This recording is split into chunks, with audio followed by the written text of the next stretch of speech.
Hello everyone, and thank you for joining us for Hart Energy Headlines. I'm Jessica Morales. Politics were front and center this week, from the EPA and Supreme Court in Washington to the NATO summit in Brussels. Industry watchers aren't expecting much change in policy as Andrew Wheeler takes over as acting chief administrator of the EPA. They do, however, expect there to be less controversy surrounding the agency. FTI Consulting's managing director Matt Dempsey, who worked with Wheeler as a Senate aide, told Hart Energy's Terrence Harris, quote, "Wheeler is a well-respected policy wonk who has the ability to work with people and will help drive a similar agenda to what Scott Pruitt was doing at the EPA," end quote. In his first address to the EPA staff, Wheeler reportedly vowed to provide regulatory relief to the industry while protecting air and water quality. Supreme Court nominee Judge Brett Kavanaugh is already facing Democratic opposition and will most likely face questions about his stances on many issues, including his skepticism of business regulations, especially on rules limiting methane emissions. In cases before the U.S. Court of Appeals for the District of Columbia, he has questioned some environmental regulations and the legal reach of the EPA. He has called global warming an urgent issue.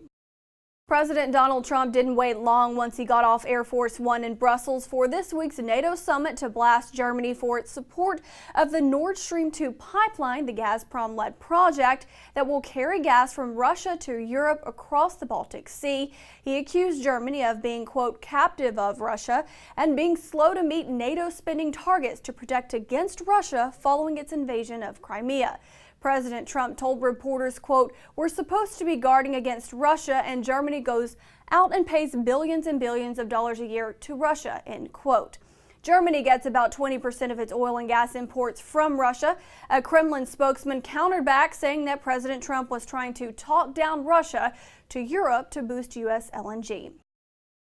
Finally, U.S. crude stocks fell nearly 13 million barrels last week, according to the EIA. That's the most in nearly 2 years. Oil prices rebounded on the news, but then later retreated.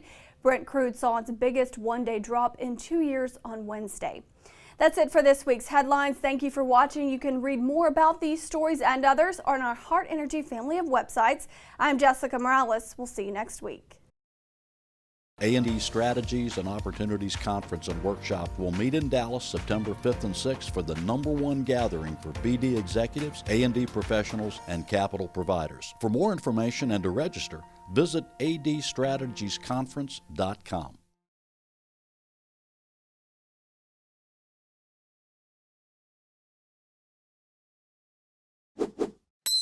To stay up to date on the most recent Hart Energy videos, subscribe to our YouTube channel by clicking here.